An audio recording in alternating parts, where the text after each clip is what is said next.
right, guys, we are back. Beat the Line broadcast, episode 37, UFC Denver. I'm your host, Picks by Pegasus. The whole crew's back together. Key, Dravhy.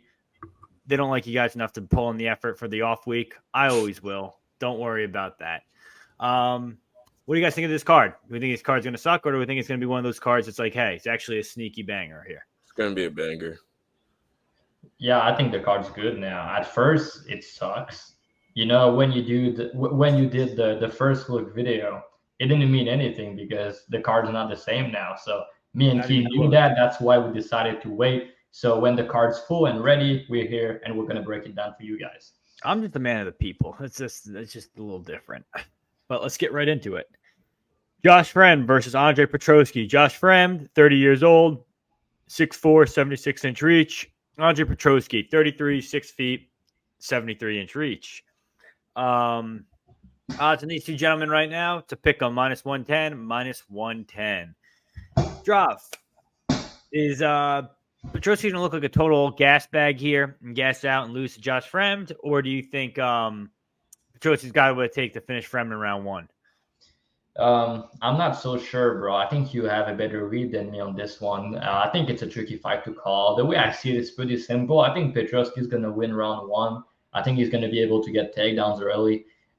He's pretty strong, and Fremd has struggled with these type of fighter before. But as the fight goes on, I do favor Fremd. You know, he's a guy that's been training at high altitude for a long time. Factory X guy, you know. He has good cardio. He's the better striker, and he's also more durable. Petroski is being finished 2 times in a row, and I mean, the last fight was a bad look to me. Every time he got touched by a jab, it looked like it hurt him. And yeah, so he's not a durable guy. He needs to slow down. So at elevation after a round, I don't know. I feel like he's gonna fall apart to me. But I don't really rate Fremd that high. I think Petroski is better. You know, he's strong grappler. It's really weird to me. If I didn't see Fremd versus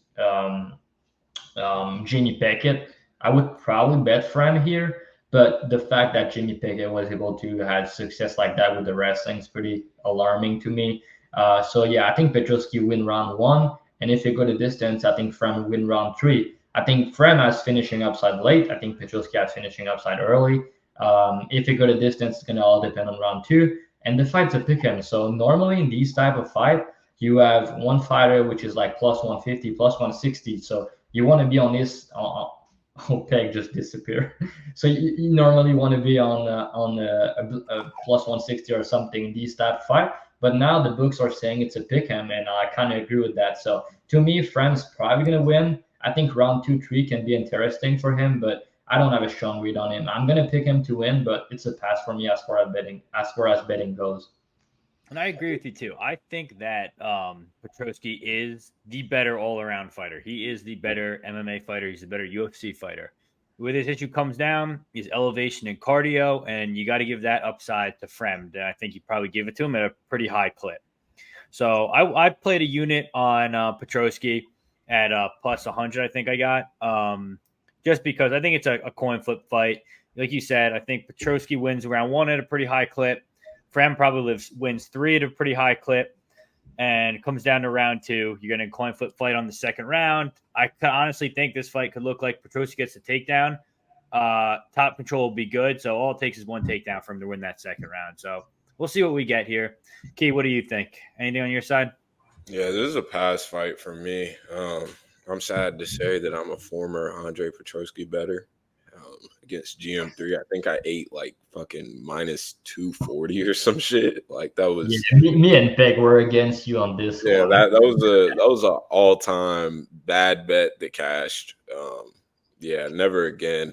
So Petroski, I refuse to put my hard-earned money on him. Fremd is a do-nothing guy. I think he's just gonna stay alive. If Petroski cruises through 2 rounds, I think that there's a chance that he is able to get some top time round 3, and it's not that crazy. I think the cardio issues may be slightly overblown, but at this point, I'm not putting it past Petroski. I mean, he made Jacob Malkoun look like Mike Tyson for a second. So, and then the weird finish, so there's a pass for me. Both guys, I don't think have very long futures in the UFC. Okay, next fight on the card. This is going to be a banger of the fight. Surprised it's not higher up on the card. We got Montel Jackson versus Damon Blackshear. Montel Jackson is 32, 5'10 with a 75.5-inch reach. Damon Blackshear is 29, 5'10 with a 72.5-inch reach. Odds on these two gentlemen. You get Montel Jackson anywhere from -145 to -165. You can get Damon Blackshear anywhere from +130 to +140. Drav, what do you think? You got a pretty good read on this. I have a feeling you like this one. Break it down for us first. I have a side. Mine's Blackshear. What do you think? Yeah, so my free bet of the week is Blackshear this week, +131. The line's still the same now, so if you guys want to join me, you still can. I think at worst it should be a pick 'em, but I slightly favor a Blackshear to win. Yeah, so Jackson has struggled with this type of matchup in the last couple of years. You know, if you look on his resume, the two last guys to beat him were Brett Johns and Ricky Simons, and both beat him by wrestling. You know, both good grappler, relentless with the grappling.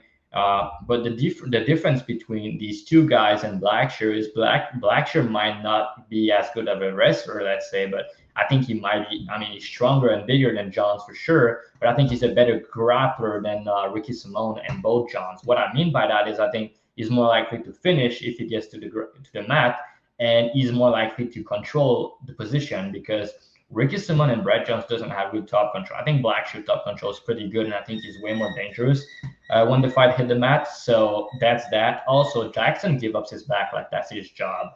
To me, that's a terrible look. Like he's a good. I know he has a wrestling background and everything. He's big, he's strong, but like the guy's getting taken down a lot, and when he does, he has good get up game. He's hard to control, but he does give up his back a lot. And I think a guy like Blackshear is high-level black belt is going to be able to take advantage of that. On the feet, Jackson's better, of course, but he has big power, a lot of knockdowns in the UFC, but I think his finishing ability is overrated. I don't think he's as good of a finisher, to be honest. Me and Key both cashed his KO prop against Yaya, but let's be real. Yaya was like 40 years old and don't really know how to strike, and he has a bad chin. Here, I think Blackshear can compete with him on the feet. I think he can make it close because one thing I realized with Jackson is he doesn't separate on the feet, man. He's such low volume. He does have big power. He can win moments. He can win a round based on the knockdown or something. But I don't think he's gonna knock out Blackshear here. I think Blackshear's pretty tough. And normally people struggle with Jackson because he's too big, too strong, and just hit too hard. But here, the fact that Blackshear's gonna be bigger, not bigger, but he's going to be big and strong himself, and he's going to push the wrestling and the grappling, something that Jackson struggled with. Now, maybe you can say, oh, Jackson improved since then. That was a long time ago. Yeah, maybe, but since then, he fought some bombs, and Jesse Strader, GP buys. The fact that he didn't finish GP buys and he was getting dominated at some point in the grappling is a bad look. Then Arce is a good win, and Yaya, like I said, it's a decent win, but I don't know what to say at this point. Yaya was like 40 years old. And Blackshear, man, the guy's been facing Mario Batista, Farid Basharat, Yusuf Zallah, who we know now is very, very good. Jose Johnson, Luan Lacerda, guys that doesn't belong in here with him, he finished him. And the other guys in Basharat and Batista, by the way, I'm super high on both guys. I played the big juice, the big chalk on Basharat here. And bro, he made me sweat. Like Blackshear was very competitive with him. The fact that he was like super in a close fight like that, I'm very high on Farid. I think, by the way, Farid Basharat was -225 against Jackson. The fight got canceled. Now you're telling me like Blackshear and Farid was super close, super competitive. You can make an argument that he won that fight. And now you're telling me that he's +130 against Jackson. It just doesn't make sense to me. So yeah, man. And also the Batista fight. You can also make an argument that he won that fight. And let's not forget, he took that fight on on short notice. That was like his second fight in a month after getting the twister. Double weight cut for him, not the best scenario. So I have some concerns about Blackshear is the cardio in round 3. In the Zalal fight, that was a bad look, but to his credit, it was his UFC debut. So I think you can put some context into it. The Bautista fight, short notice, double weight cut, quick turnaround. He kind of gas out in round 3. It's not like he fell apart, but he definitely slowed down in round 3. So that's something maybe Jackson can take advantage of. But overall, to me, I think any plus money is good on Blackshear here. I think he's gonna win, probably a decision. But I wouldn't be shocked if you submit him because, like I said, Jackson does give up his back a lot, and Blackshear is a very good grappler. So yeah, and that's a big step up to me for Jackson with the guys he's been facing lately. And Blackshear looks ripped on Instagram. Yeah, I spent some time at Tiger Muay Thai, and he's taking it seriously. I think Jackson just can't put it all together. It looks to me like he's a little bit uninterested. He's inactive. Like I said, he doesn't separate enough. And yeah, so I think Blackshear gets it done. That's one of my most passionate fight on the entire card personally. So I agree with everything you said. I took the same bet. I like it. I got him plus 130, so it's still similar odds. Two things I'm gonna play the contrarian point because it's not fun when we all agree. One of the things people are gonna mention is Blackshear's cardio in that Bautista fight. They're gonna be like, oh, he got tired at elevation. He's only gonna get more tired. I'm trying to do the contrarian point, and he walks away. Either way, we look at it and they're going to say that's the issue. I think it's way different because that's the pace that Bautista pushes is going to be a lot harder than any pace that Montel Jackson's going to push. From a wrestling standpoint, you gotta say Montel Jackson's the better wrestler just because he was on the pre-Olympic circuit. So I don't think he made the Olympic team, but he was contending to wrestle in the Olympics. What's going to stand out here is the BJJ and the back takes of, I almost said black takes, but back takes of Blackshear because he finds his way to the back very well. And I think that's going to be something that's going to help him here, especially if the fight hits the mat. I think he'll have the striking and the wrestling and BJJ to get it to the ground if he needs to. Pretty sure there's a stat that Blackshear has scored a takedown in like every round of most of his fights, and in he got a takedown in every round against Farid Basharat. So that's pretty impressive. He got one takedown against Basharat, but he got takedowns in every single fight. And to your point, Peg, I think Jackson's a good wrestler, but when we see matchup like that, the guy who's winning is normally the one who's pushing the wrestling, the grappling pace, And I think in this case, it's gonna be Blackshear. Jackson's probably gonna try to defend too much and end up behind on this card. I agree. Key, what about you? I was just playing contrarian just because we don't all agree. Yeah, I rate Montel pretty highly. I think that he's supremely talented. I think that comes off through his physicals. This is a weird. I don't get why they had to make this matchup. I think that you don't have to continue giving him fucking Yaya and Bays, but you could give him a reasonable vet at this point. I like both guys. Like Dravhy said, Montel giving his back up consistently is a bad look. It is. I am sort of. You wonder how much he's truly improved over all these years because he is so inactive. His last 4 performances have all been dominant, yes, but you're getting one performance a year. And so we haven't seen the Brett Johns or a Ricky Simon type of matchup since 2020 range. So there's just a lot of unknown for me. I personally capped this probably at a pick'em. So value-wise, Montel's aside. I'm not Montel, Blackshear. Blackshear's aside. But I just can't get to a bet. I like both guys. It's hard for me to say that one guy's going to look like a wide favorite. So you kind of default to Damone here, but I can't get behind any bet here. I'm excited to see how this plays out. This should probably be the co-main event, realistically. I agree. Next fight, Luana Santos versus Maria Agapova. Luana Santos is 24'5'6" with a 67-inch reach. Agapova is 27'5'6", 68.5-inch reach, and homeless. Santos, anywhere from minus 350 to minus 420. Agapova, anywhere from plus 315 to plus 275. Low level girl MMA. Key, take us away. Yeah, I can't lie.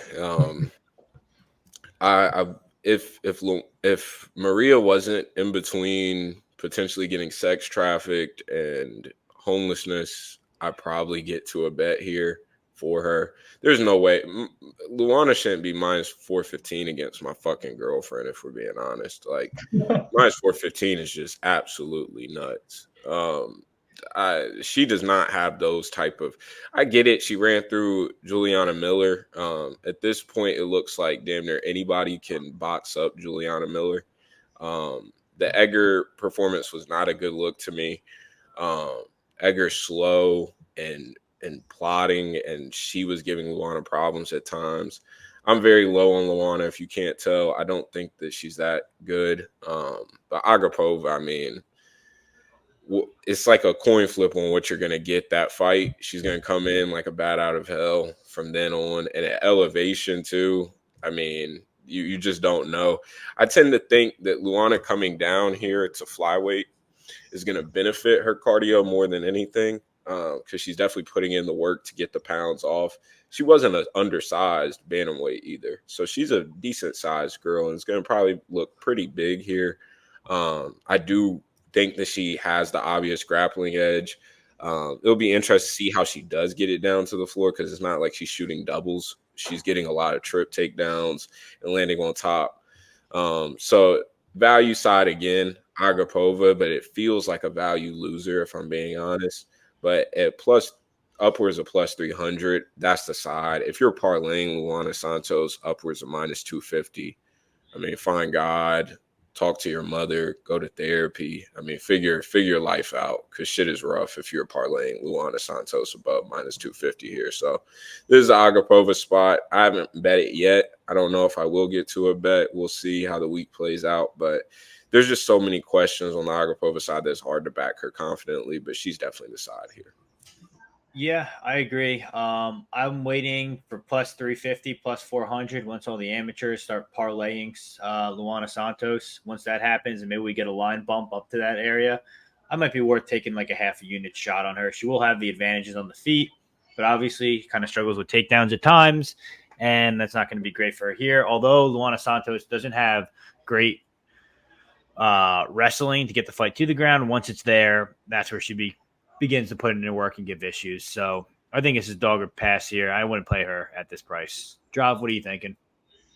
I don't know, bro. I think like narrative wise, marketing wise, the UFC is probably want to push Santos. You know, she just put a video a couple months ago, a couple weeks ago that she's shaking her ass or something. You know, on the dance. The video got like 1 million views.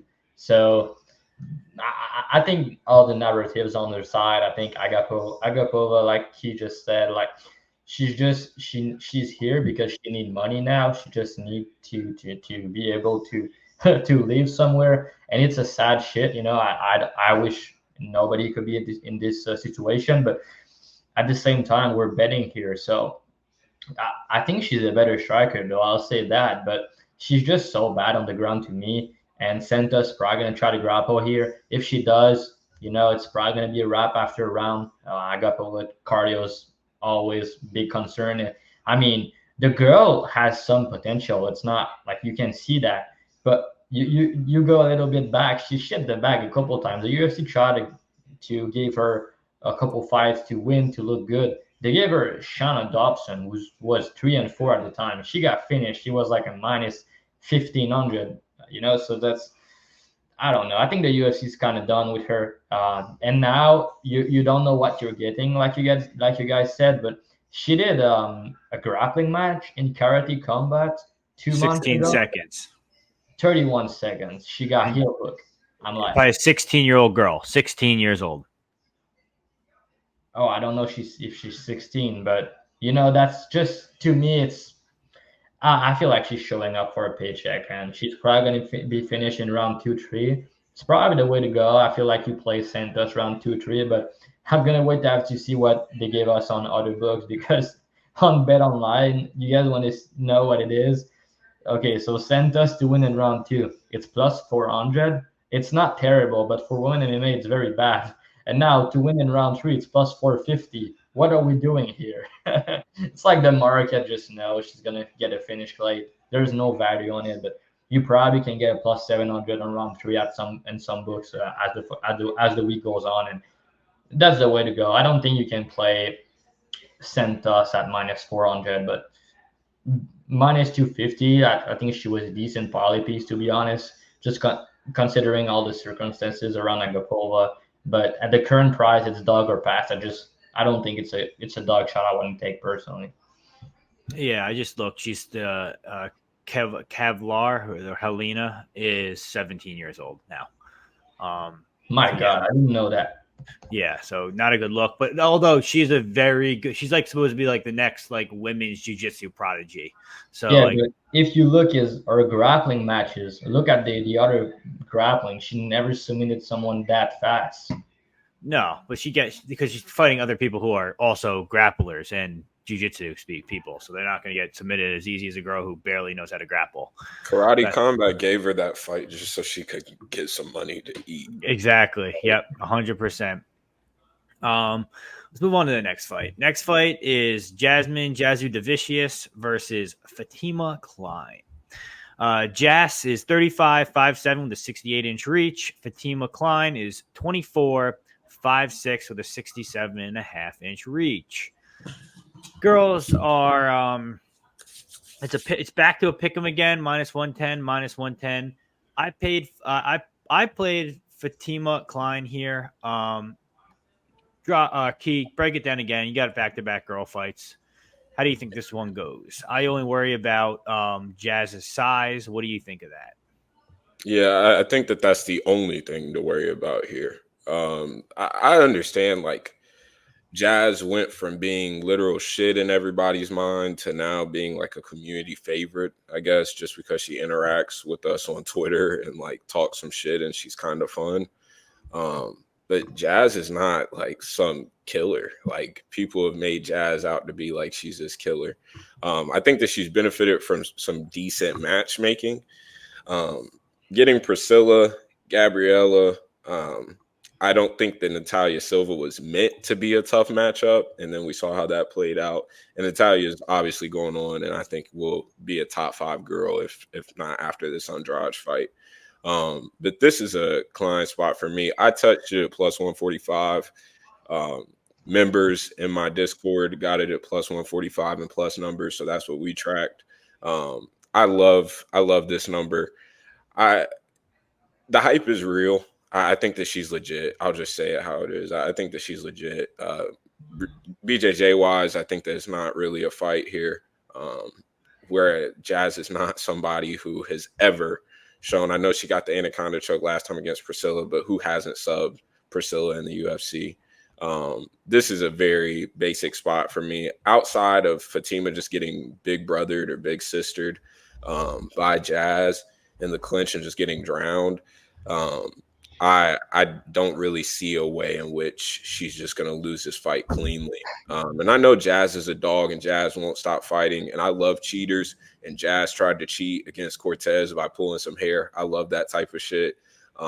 But I think that Fatima is just better on the ground. I think on the feet, Jazz has never been some great striker that's going to pick you apart. She plies force. She throws a 1-2, maybe a teep kick every now and then. So it's not like she has this wide advantage on the feet. And on the ground, I mean, Kay Hansen was getting takedowns. People do realize Kay Hansen, who I know that she just cashed for some people against Canyon the other week. But Kay Hansen is not some all elite wrestler. Hey, you guys want to know what? Sorry to cut you off, bro. I cashed on Kay Hansen outside the UFC, and he didn't. Hey, man, I passed on it. It ended up being a split decision. And I think that this is a fight that could play out close itself. But Kay Hansen is taking down Jazz and winning rounds and getting real top time over. I'll pass on backing Jazz here. So I got Kline at plus 145. I think she's the side. And my concern, weak notice at elevation. Kline hasn't showed cardio issues, hasn't been through a ton of adversity. But she did fight a clean 4 rounds against the Romero girl, who I think is pretty decent, even though she's small. But so I have no reason to think that Kline is going to be some front running gasser here. She hasn't shown any of those tendencies. So I don't understand why people are talking about like Jazz is just fucking Nicholas Dalby against Bonfim or Renat. So this for me is an easy play at plus 145. At Jazz at plus 170 or at plus 140, all those types of numbers, that's fine bets. But at this point, I think that Kline's the rightful slight favorite. And I think that she's going to prove that she's the real deal. And at strawweight, she's going to be a motherfucker. At flyweight, this could be play a close fight or whatever. Physicality difference, maybe big time. But at strawweight, she's going to be a motherfucker. So I'll take Kline and buy into the hype here at plus money. All right. So we know Key likes getting his hair pulled. Drav, do you like getting your hair pulled? I never said that. So, but nah, to be honest, this fight to me is just, it's a good fight, but it's more of a show me spot to me personally. I know you guys are more passionate about this new girl than me. I did look into her. She looks to be the real deal. And this matchup kind of remind me of Felipe Lima versus Naimov. You know, the matchup's similar in terms of UFC debut, big prospect, up a weight class against a bigger fighter, but the more skilled person. Shout out Felipe Lima, by the way. Sub round three, money line, inside the distance. We cashed them, baby. But yeah, so I'm not passionate about it at the price. I think he did a good job with the price. He got good plus money on it. At the same price that he did, plus 145, I would play her. But now at the pick'em, it's a big pass for me. Just the fact that it's A, her UFC debut, B, up a weight class, and C, against a girl who was good wrestler, and can be a tough stylistic matchup for her, maybe just too big, too strong. It's just a pass for me overall, but I think she wins the fight. But, you know, that's a step up in competition for her with her UFC debut up a weight class. So I'm just going to pass on it personally, but I think her striking is a little bit underrated here. Jasmine's getting hit a lot on the feet. You know, she's relentless, but she's kind of a punching bag, if we're being honest. So I'm very curious to see how it play out in the grappling scenario here. But yeah, I think Kline's get it done, but I'm not confident to make a bet at minus 110 personally. Yeah, I think Kline's aside minus 110 is fine with me. Just bet the side in a coin flip fight. I think she has the more upside on BJJ and striking. Physicality side, probably a little less. Strength of schedule, a little less, but I think it's worth taking the shot here. Next fight, Joshua Van versus Charles Johnson. Joshua Van, 22.55 with a 65-inch reach. Charles Johnson, 33.59 with a 70-inch reach. Right now, the odds on these two gentlemen, you can get Van anywhere from minus 200 to minus 225. You can get Charles Johnson anywhere from plus 170 to plus 180. Drav, everyone knows we love Joshua Van. Are you playing Joshua Van here? Are you riding with our dog? I really like Joshua Van. In fact, I've never bet against him yet. I play him in, I think, all of his fights. I like him. I let a big chalk in some fights I shouldn't, in the Borax fight. And yeah, to me, he's a guy that's going to break a lot of people, you know, with his cardio, with his pace, with the body work. He's super young, though, and he's small for the division to me. But against anybody that doesn't have cardio or just are not that durable, he's going to break them, you know. Round 2-3 for him, it's maybe a system play against a lot of people, but I don't think it is against Johnson here. So there's a couple of things that are interesting to me here. So first of all, Johnson has been facing the better guy. He has more experience. He's bigger. He's longer. And he has the grappling, the wrestling upside. I'm not saying he's going to dominate with it, but if anyone were to grapple and have success with it or win by sub, it's going to be Johnson. And on the feet, I do favor Van. I think he's going to land the bigger shot. But the way I see the fight is, first of all, both of these dudes are dropping the first round like that's their job. So that's the first thing to mention. Van never won a first round in the UFC, and Johnson, the only first round that he won is he finished Jimmy Flick in round 1. You know, Nate Maness couldn't do it in 3 rounds. Fuck him. But yeah, so in this fight, I just feel like the first round's going to be a toss-up, like a 50-50 round. I'm not sure who's going to win it, but it's going to be 50-50. They're both slow starter. Anybody can win the first round in that fight. So -110, -110. In the second round, I feel like Josh Van's probably going to get his timing, his read, and maybe going to look like he's taking over a little bit. I'll give him round 2, let's say. In round 3, both of these dudes are known for putting it on their opponent in round 3. They up the volume, they go for the kill, everything. So in round 3, I think it's going to be a banger, man.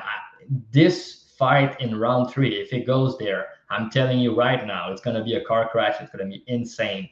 I'm not sure who's going to win it. I don't think anybody's going to get finished here. I feel like it's going to go the distance. And I think round 1 is a toss-up, 50-50 round. Round 3 is a 50-50 round, maybe slightly on Van.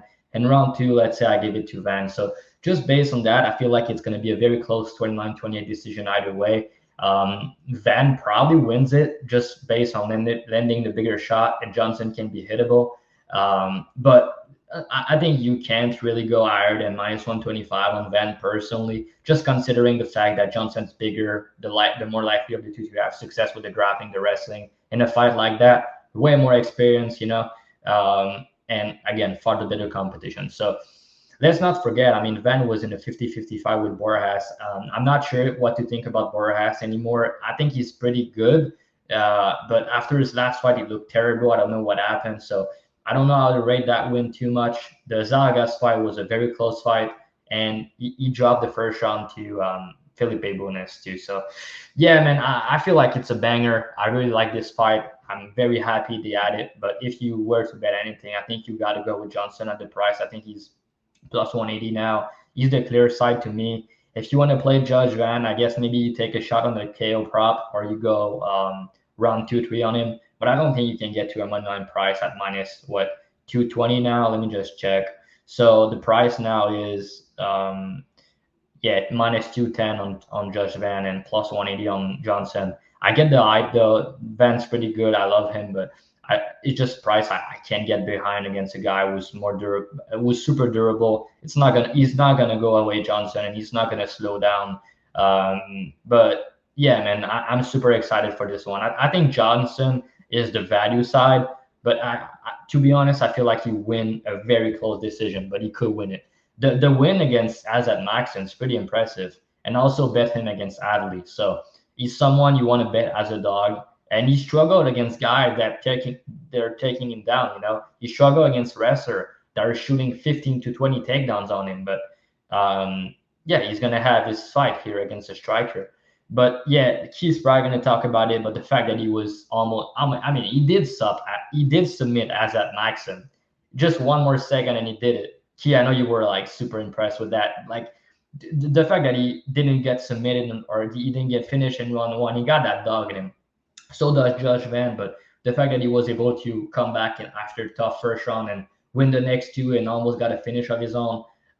Very impressive to me. So yeah, I like Johnson here personally. I think he's the side at +180, and maybe a sub prop can be interesting too because he's the better grappler, and Van, I think his ground game is going to be exposed soon, but maybe not this fight.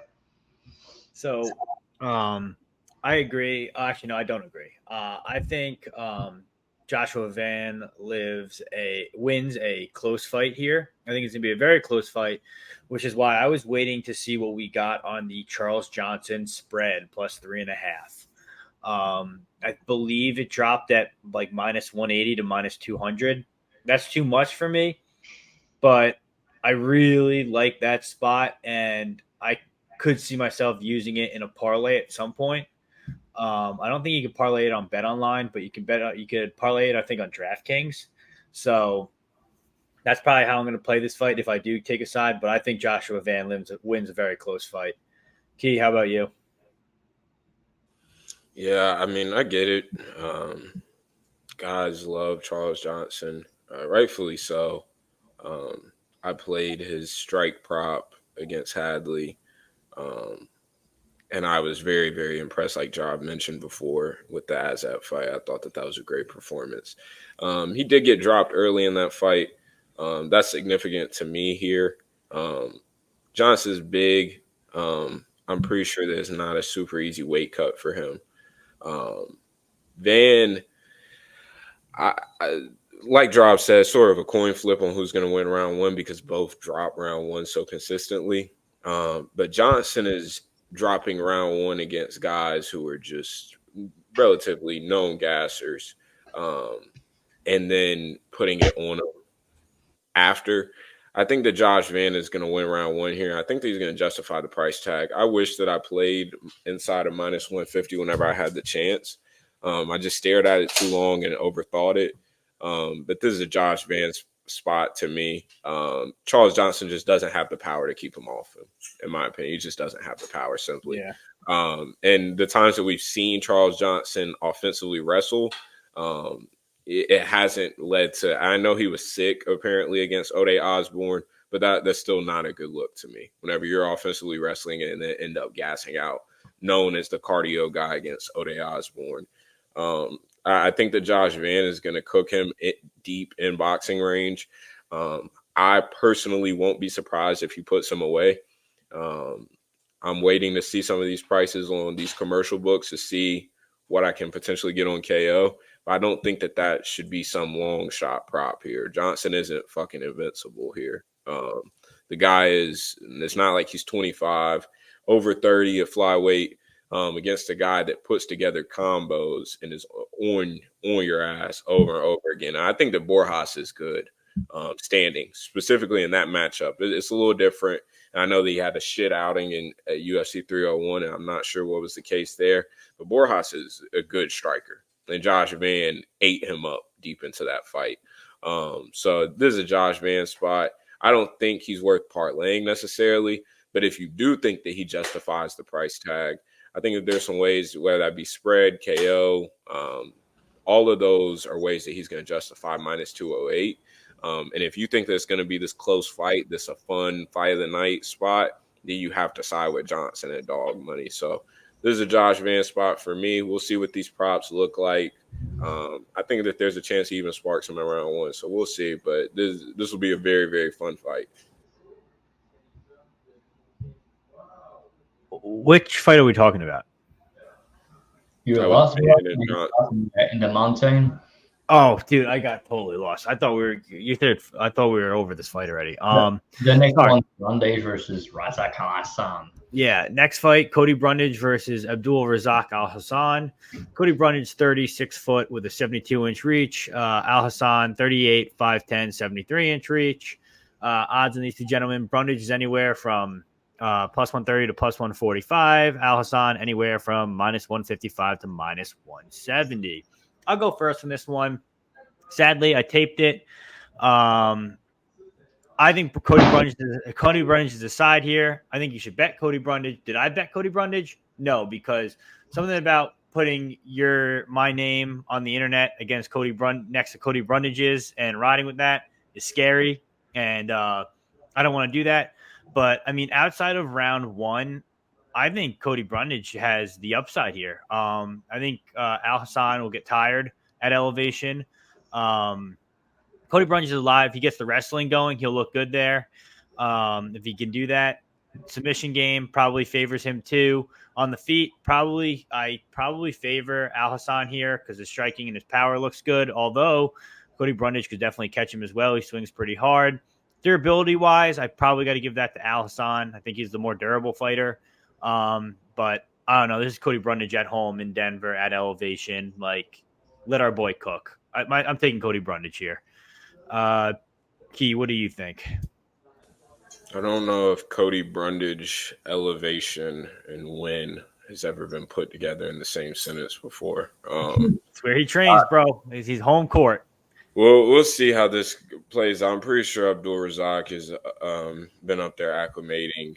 I think he was with Team Elevation, but I'm not sure on that. This is a complete pass fight for me. I'm seeing him at Fortis MMA in Texas, so that's sea level. No, I think he went with Team Elevation. I think he's with Team Elevation. Oh boy, maybe not. Okay. Yeah, so so I don't think that Brundage is as bad as people have made it out to seem. I know that his wins have become really meme type shit. He's not as bad as everybody makes it seem. I cashed Bo Nickel sub at plus money against him.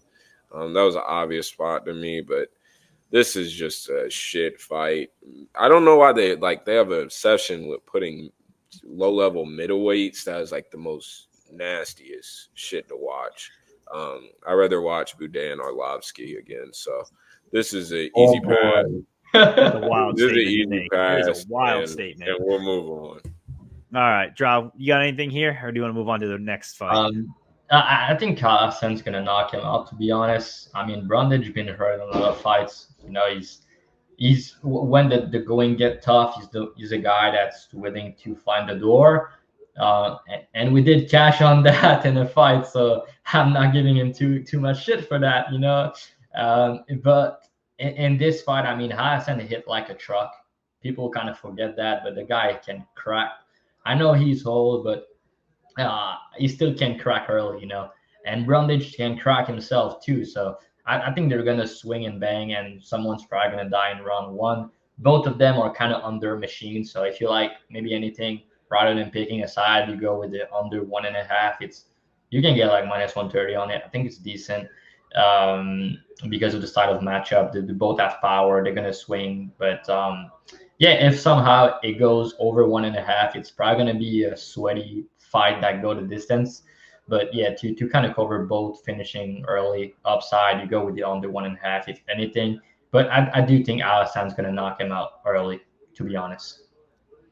Next fight, Christian Rodriguez versus Julian Erosa. Christian Rodriguez, 26, 5'7" with a 71-inch reach. Julian Erosa, 34, 6'1" with a 74.5-inch reach. Odds on these gentlemen, you can get C-Rod anywhere from -200 to -225. You can get Julian Erosa anywhere from +170 to +185. Drav, tell us what you think. I think we're on the same side here, but what are you thinking here? I kind of like Juicy J at the price. I think he's the side for me personally. There's a couple of reasons. I mean, first of all, he's going to be much bigger, much taller, much rangier than C-Rod. He's a true featherweight that has been fighting good featherweight for a couple of years now. He's a very good grappler, very opportunistic submission grappler. You know, he's fighting sub as the fight goes on. A very good guy too. He's someone you want to have against a guy that doesn't hit that hard. You know, in round 2-3, he's just a dog. He's gonna fight for your money. And C-Rod's pretty good. You know, I'm high on him as well. I think he's a legit guy, but he's not a featherweight, guys. He's just not. He's a bantamweight. He should just be more disciplined and be fighting at his correct weight class. I think he's gonna be undersized here. I think because of that, we can see Juicy J maybe being just too big, hitting too hard for him, and winning by sub. I think it's possible, way more than what people think. I know C-Rod has very good submission defense, but he's never fought someone with like the type of submission of Juicy J with the long arm and just the very good darts. And C-Rod has been in a very bad spot on the mat in a lot of fights. Yeah, the problem with Juicy J, obviously, the cat's out of the bag now. It's the chin. He's been KO'd 7 times. He's not very durable, but still, he's kind of hard to put away. He gets dropped a lot, but it's not easy to finish. As of late, he got finished way more easily, so that's a concern here. But man, C-Rod doesn't have much power. You know, he doesn't drop. I don't think he has one knockdown in the UFC yet, and you know, he can't even finish people that are dead gas in round 3, like Rosas and Dogurian. So I'm not saying he's bad. He's a good fighter. He's a decent finisher. But I think he's a decent. I think he's a big prospect at 135 and a decent finisher. But at 145, to me, he's just a good fighter. He's not going to have much finishing upside against anyone. But I guess against Juicy J with the chin, everybody has a little bit finishing upside against him.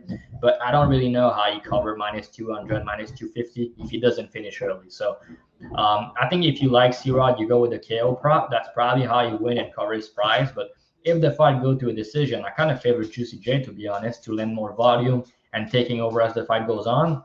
And I think he can win by sub. I think the sub prop's decent. I think you can never be wrong with a round 2-3 on Juicy J.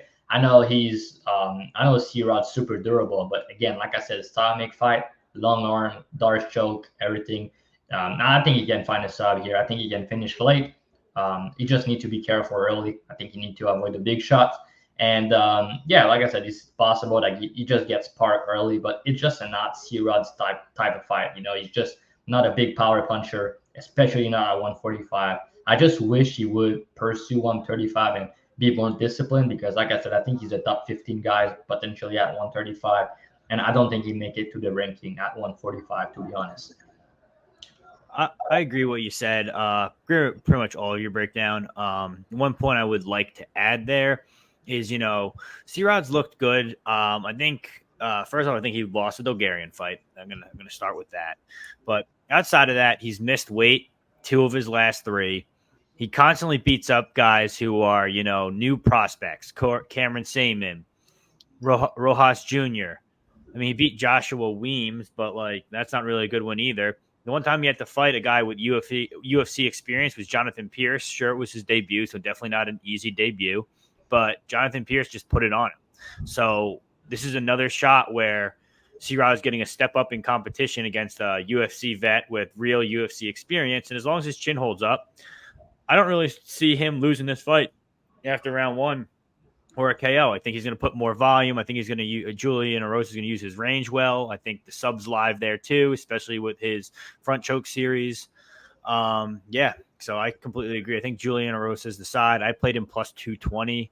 I still like him at these odds here, but I know the sub dropped at plus 1,000, which was a pretty nice one, but I think it's only plus 600 now. And I would wait for commercial books. FanDuel will give us probably plus 800 realistically, and I'll probably play it there for like a quarter of a unit. Key, anything different from you? Yeah, a lot different. Erosa's fought 14 times in the UFC. He's been dropped 8 of those fights. So over 50%. And that's not to mention Ramos. He did not get dropped, but he damn near died within one of the first few exchanges in that fight, and then pulled a guillotine out of his ass, and Ramos panic tapped. I like Erosa. He's my type of striker, my type of guy. I love the way in which he fights. He's a dog. But the chin is just insanely bad, just insanely bad.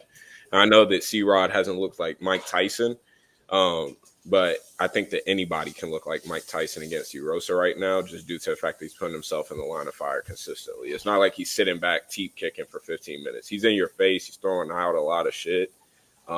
There's moments for him to be countered, and he's obviously been countered a shit ton of times throughout his career. And can you hear me? Yeah.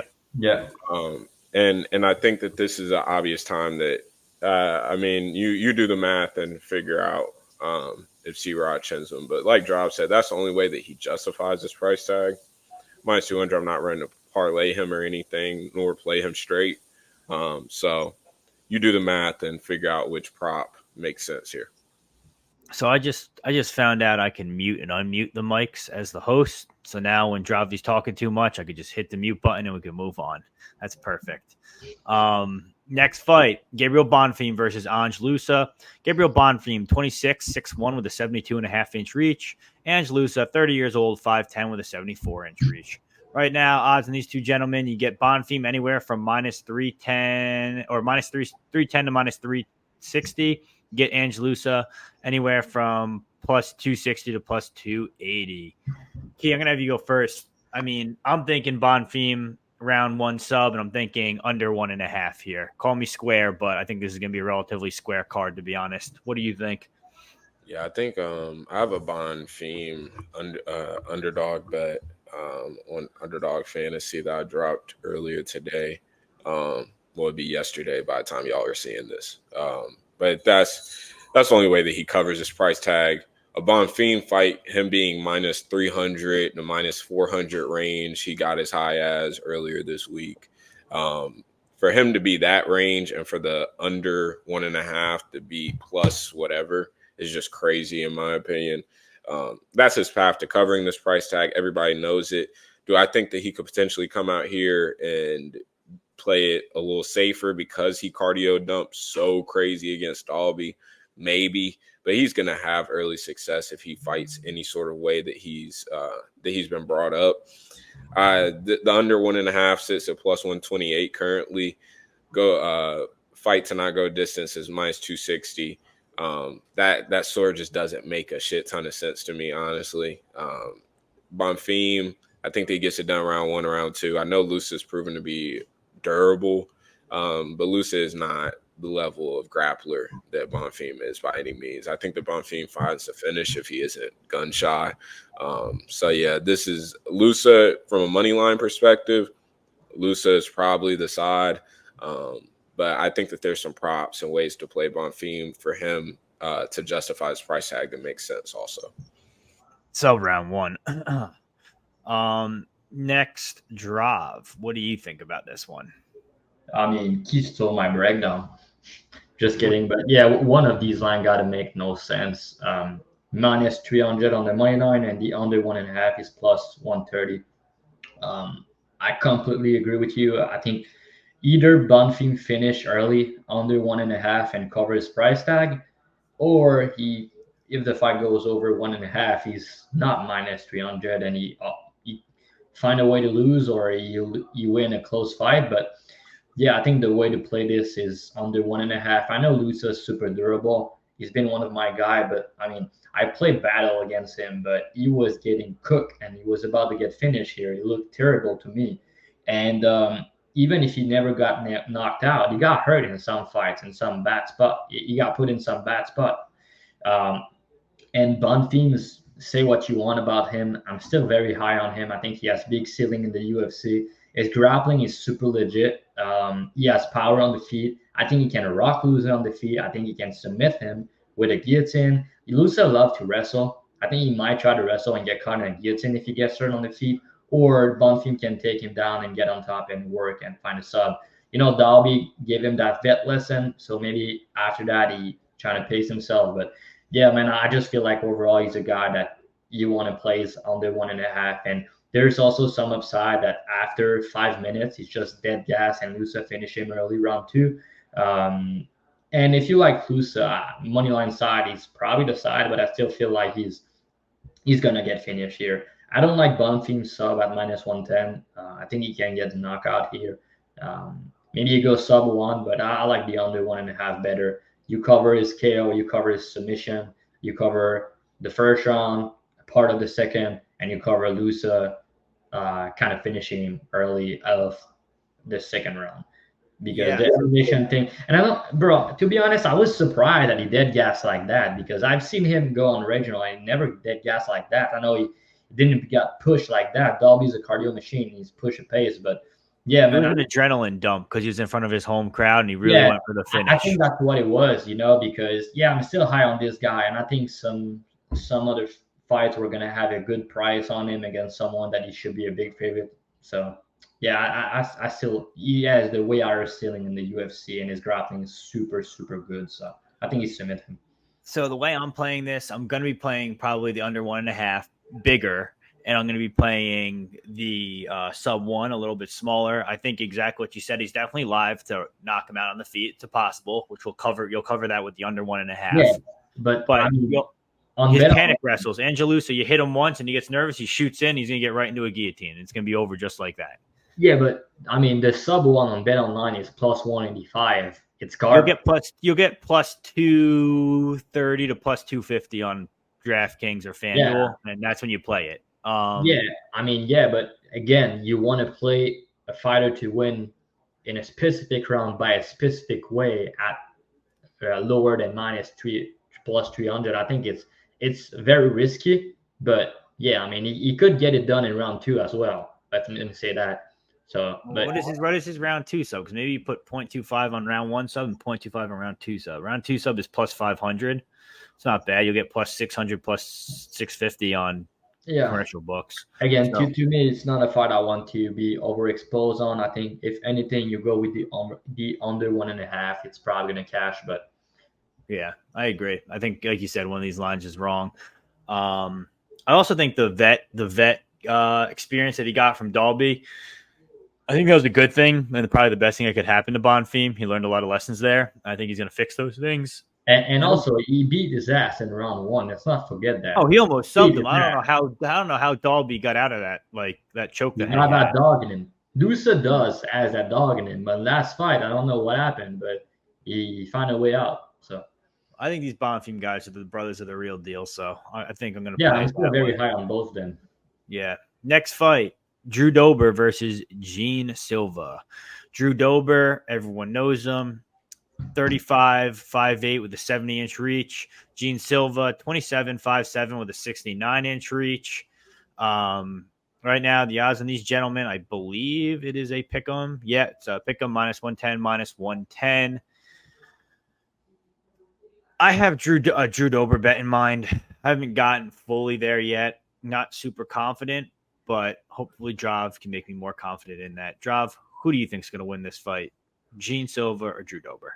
Yeah, I mean, it's just I think it's a fight where after the fight we're gonna be like, oh my god, man, Dober was plus money or he was -110 to this guy. I'm not saying Silva's bad. I'm pretty high in his ceiling, but again, he's a featherweight. He's not a lightweight.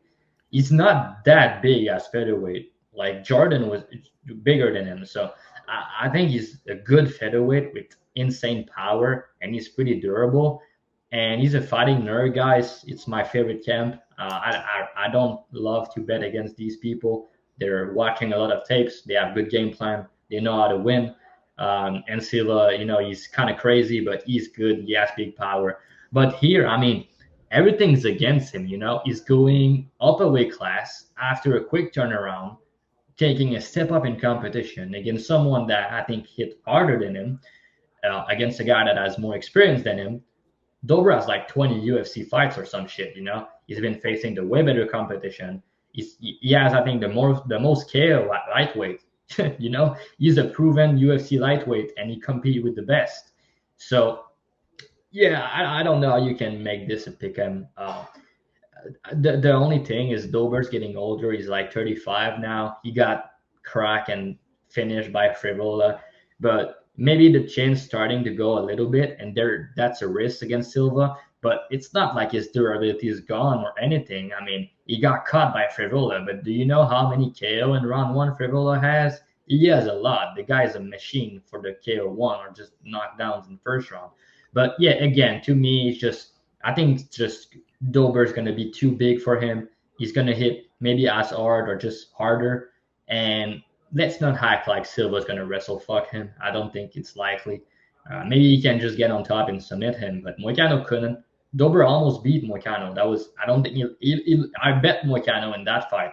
I mean, Dober tossed that fight himself. That Dober lost that fight for himself, bro. Yeah, and I mean, I bet Moicano. The line was like a pick him or some shit. Now you're telling me that Silva's the same price just because he hit hard? No, man. I think Dober should be I think he should be a favorite. I think and also he has elite cardio. Dober, yeah, he's super durable, but his cardio is very good. And Silva, with a step up a weight class at elevation, he's not a guy that's used to go late in fights. So if he doesn't finish him early, which I don't think he will, in round 2, 3, I think it can get dicey. He is not a guy that is used to go late in fights. And yeah, he looked amazing against my guy Shah last time out. Looked like Shah was scared of the power and he didn't do. He was trying to wrestle. I don't know what happened here, but he looks bad. He looked bad, and Silva looked good. So props to him. But I mean, Drew Dober is not Shah Jordan. Let's be real here. He hit way harder and he's way bigger than him, and he's not just gonna get bullied here.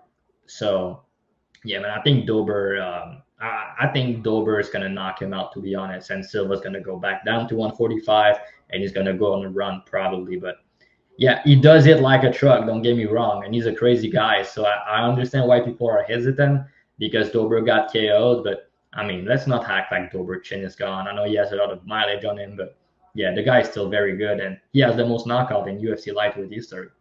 And yeah, so. Yeah, I agree. I think Dober's the side here too. What you said, the more proven lightweight, plus going up to elevation, up a weight class on 2 weeks notice. Like, I don't know. Odds are stacked against you there. I think everyone's buying the recency bias of bro, that's a crazy recency bias spot. Good point. I think you talked about this 2-3 days ago. Like, I mean, Drew Dober had a full camp also. And he was prepared to fight to fight what's his name? Key, help me. Who he was Mike supposed Davis. Yeah, Mike exactly. Depending Davis. on the fight, So he was prepared to fight a striker, like Davis can wrestle, but you know what I mean. He was supposed to fight someone like that, but Silva just had a pen. But still, he was. Dober's Muay Thai is good too. People Oh, sleep yeah, on it. it's excellent. Dober's And Muay Thai is training, good. His jiu-jitsu's good. His wrestling's good. Like, dude, Drew Dober's a well-rounded fighter with a good yeah, chin. and I mean he's training at high elevation already, so I think it can be a scenario where he knock him out early, but I think he can also knock him out late. I think he can win the decision. I see multiple paths, so yeah, if you were able to shop the right way, you were able to get plus odds on Dober. Key, anything different from you here, or what side do you want? Yeah, John Silva plus 180 against Charles Jourdain will forever live on in my heart. Yeah, good shit, bro. That was an amazing bet. Yeah, I mean, just what a performance. Here I think it's a little different. I think that the fights rightfully lined at a pick 'em. I get some of its recency bias baked in, but that was such a dominant and serious performance by John Silva that you have to put some sort of stock into it.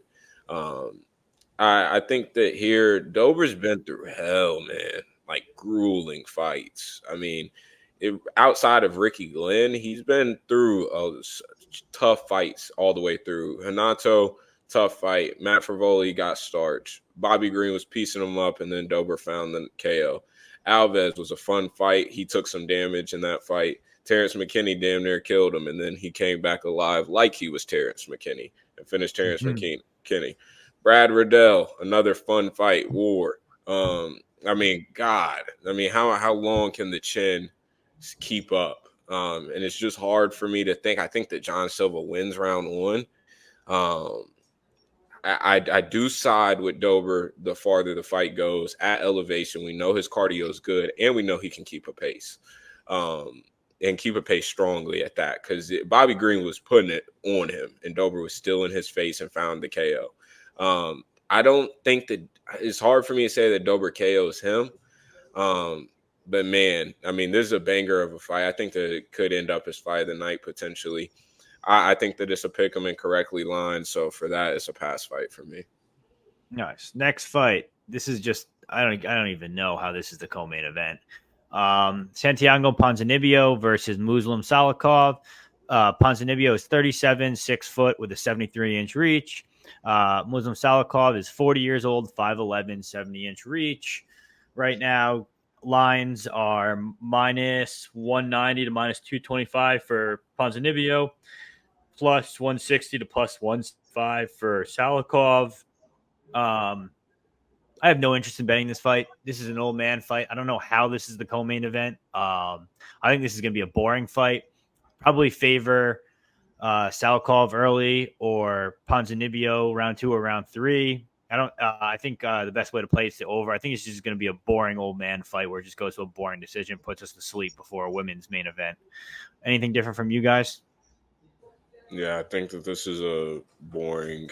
Actually, I won't say boring. I think it's just going to be an ultimate like retirement home slot fest. This is nasty work in my opinion. Salikhov's aside from a money line perspective, but it's hard to back him at this age and after he just got completely starched by Randy Brown. It's not like Ponzi has that type of speed or anything, but it's going to be. I think it will be an old man dog fight. Ponzi is not covering minus. What is this? Still minus 184, minus 190 range right now. He's not covering that, in my opinion. He's not going to wrestle or some shit. So this is a Salikhov money line spot from that perspective. But I don't want anything to do with this fight. Joff, anything from you? Yeah, I also think it's a shit show. The values on Salikhov, I agree. Both are hold and wash. But Santiago probably win the close fight. I guess he could take over as the fight goes on. Salikhov doesn't have good cardio. The fight's at elevation again. Yeah, but Santiago has not been looking good lately. Getting dropped left and right by Alex Morono was not a good look. So, yeah, and Salikhov. I mean, you can say what you want about Randy Brown. I know he's pretty high on him, but he never knock him out. He never knock out people like that, especially early. So, yeah, man. If anything, you go with the over 1.5. It's a decent parlay piece if you like it, but it's kind of juice and it's risky because you have both guys that Chandler's durability is starting to go, getting older, but also they're not fighting like young fighter with big power. Maybe they just go to a decision in a close decision. Santiago probably wins it, but Sadikov look like value and lose. You know what I mean? But yeah, man, it's not a fight I like, to be honest. I don't know what the fuck are they doing putting this on the co-main event. You have Drew Dober and Jan Silva. You can push that fight. If Silva win, he becomes a star, kind of. And if Dober win, you just remind people he's the KO king, let's say. And or you just put Jackson or Blackshear, super high level matchup. You put this in the co-main event. It's a way better fight. But yeah, whatever. All right. Our main event, Rose Namajunas versus Tracy Cortez. Rose Namajunas, 32, 5'5" with a 65-inch reach. Tracy Cortez, 30 years old, 5'5" with a 65.5-inch reach. Line on these two women, Rose anywhere from -200 to -230. Tracy Cortez anywhere from +175 to +190. It's a women's fight. Key, take us away. Rose has got to be the side and has got to win at home in Denver in a 5-round fight, right? It doesn't get any better than this. This is whenever my mom gave birth to me, this is what she envisioned for me. She envisioned me betting on women's MMA. This is what she wanted for me. Rose is undoubtedly the side here. I can't explain. In a 3-rounder, I could understand some of the Cortez arguments. In a 3-rounder, anybody can make a fight sloppy and dirty and shit can just go haywire. But in a 5-rounder, in rounds 4 and 5, I mean, Cortez is – what are we doing? We're getting dropped by Justine Kish. I mean, are we being serious here? Like, are people – we got to be serious at some point, man. I know that the Jazz fight was a feel-good performance. She toughed it out and looked good late, all that type of shit. But this is a level that she's never, ever seen before. And I know people can talk about the Blanchfield shot. I don't want to hear about Blanchfield whenever they were 2 years old. Right now, she has not seen this level. Rose is do I think that Rose is still the same champ that she was whenever she was fighting Wei Lee? I don't necessarily know about that. But Rose is still solid, man. I mean, we're acting like Rose is going to gas or some shit. She won rounds 4 and 5 unanimously against Hebos. And Hebos looked like Marab damn near in that fight, the way she was bouncing and throwing. So this is -205 to me is still a gift and parlayable. Even if you want to play it straight, I think that's fine. I have 4 units at -145. Guys in my Discord and Dub Club got that, so that's what is tracked. I'm happy with that price. Like I said, in a 3-rounder, I can understand a little bit of the Cortez arguments, but this is levels, dog. Like insane levels. Like this is an insane levels fight. And I don't understand. I get Cortez may have a big butt and people love the way that she looks and she gets the hype and shit like that. And people also love Santino and Brandon, what those guys do on the podcast. So of course people want to buy into it. But this is a levels fight. If Tracy comes out here and has the performance of a lifetime, I'll eat my words gladly on this podcast and stand up for it. But this is, I mean, Rose through and through. She's going to put on a show. And unless she's hurt or something coming into this fight, which I have to assume that she's not because she was able to take a short notice replacement and not care about it, I think that she's going to style on Cortez here. The speed, the jiu-jitsu, all of that. Cortez is not laying and praying on Rose Namajunas. I can guarantee you that. So this is on the feet. Rose is going to create angles. Pat Barry, Coach of the Year. I mean, what can go wrong? This is what we live for. This is what we live for. Yeah, I played Rose -160. Love the line I got, riding with it. I don't see how Rose loses this fight in Denver at elevation, striking, defending takedowns, and beating Tracy Cortez round 4 and 5, almost guaranteed. She's going to win one of the first 3. So 3-2 at worst case scenario. I don't know. That's how I think. Drav, how about you? Yeah, I think he broke it down perfectly. I don't have much to add. Just maybe Cortez can be a little bit too maybe big and strong because Rose been fighting at 115 and this is a flyweight. Maybe that's that. And also, I mean, Cortez step up in competition and also five fights. That's her first 5 rounders, so that's that. And I don't think she's bad. I kind of like Cortez. I back her against Jasmine, but she was a pick him. Why do you like her, Drav? There's a lot of reasons why I do, but we're not getting into that. But yeah, to be honest, just maybe Rose is just done with the sport and not taking it seriously, and she's end up losing a decision because she just doesn't do enough, like she did against Carla. Maybe that's on the table. But yeah, the 5 rounds a big deal for me here. I think if it was a 3 rounders, I don't think she should be minus 2xx, but in the 5 rounders, considering the experience, the level of competition, the fact she's the way better striker, her footwork in the big cage going to cause a lot of problems to Cortez. And I think Rose is live to finish late. I think she has all the finishing upside. And yeah, overall, I think she wins the decision. But let's say anyone finish, it's going to be her. Also, maybe we can talk about that bullshit that Cortez just said. I like her a little bit less since then, but she's talking like she's going to get the title shot if she win that fight.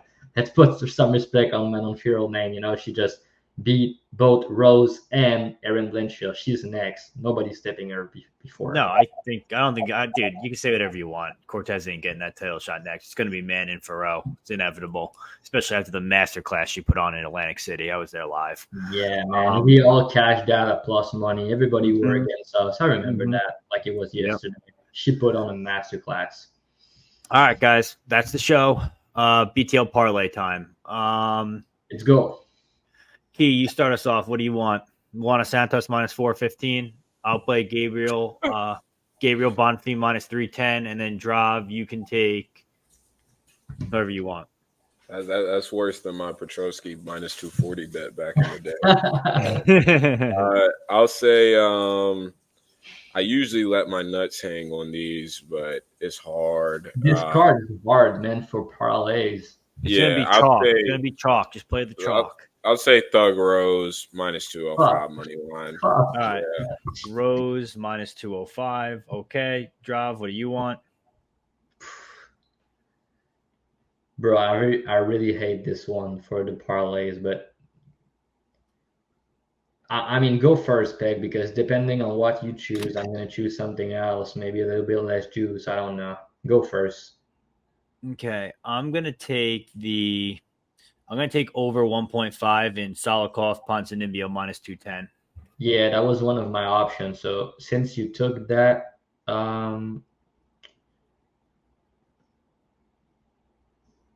yeah, we need a little bit. No, we should be at just under plus odds with 2 minus 200 legs. So you just give us something and it'll go to probably like plus 250 if you pick a favorite, maybe plus 300 if you pick a slight dog. I mean, I'm going to go with the under 1.5 for Brundage and Alhassan minus 150. Give us plus 382. Brundage. No, my bad. It's not plus 382. Let me just switch it up. I was going to say it can't be that wide. It's going to be like probably plus 315. Okay, so Rose Namajunas minus 205, the under 1.5 for Brundage and Alhassan at minus 150, and the over 1.5 for Salikhov and Santiago at minus 210. It gives us plus 266. All right. So the BTL parlay, Rose money line minus 205, under Brundage and Alhassan minus 150, and over 1.5 for Salikhov Ponzinibbio minus 210 makes it plus 266. That's the BTL parlay. All right. I'm Pegasus Picks. Join my Telegram. People always like, yo, Peg doesn't give the best breakdowns on the show.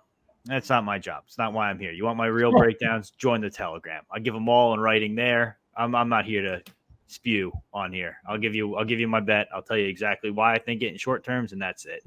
What do you guys got for your dub clubs? Yeah, for me, nothing much. Like the usual stuff. Maybe one thing I'll add. So, for the dub club, I think this month. Let me just check to make sure I don't say any bullshit.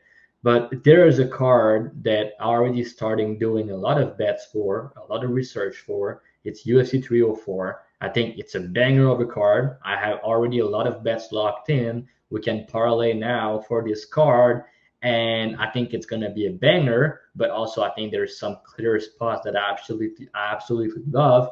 And in the next few days, I'm gonna have more bets for UFC 304. It's gonna be a big card for me. I'm very, very confident. So that's in July. It's at the end of the month.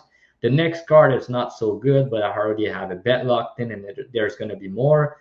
And I have a decent card for this week. I love my spots, a lot of dogs, a lot of big props. So yeah, I think it's a good month to sign up now in the Dub Club. You get this big card right there. The next card, decent card, we're gonna find our spots. But the card after with 304, we're gonna make some fucking good money, man. So you sign up now, you got all the month, and you're cashing big. So let's get it. Dravhy_ on Twitter, and you can subscribe to the Dub Club as always. And we're going for a win streak. It's starting this week. Let's go. Key, what do you got? Yeah, Key3Picks, y'all know the drill. Dub Club in my Twitter bio. You can get 50% off right now for $10 in your first month. We're up over 50 units this year. Still trucking along. August, I've done a shit ton of tape for some August fights, some potential max bet spots. UFC 304, like Dravhy mentioned, is already a huge card for me so far.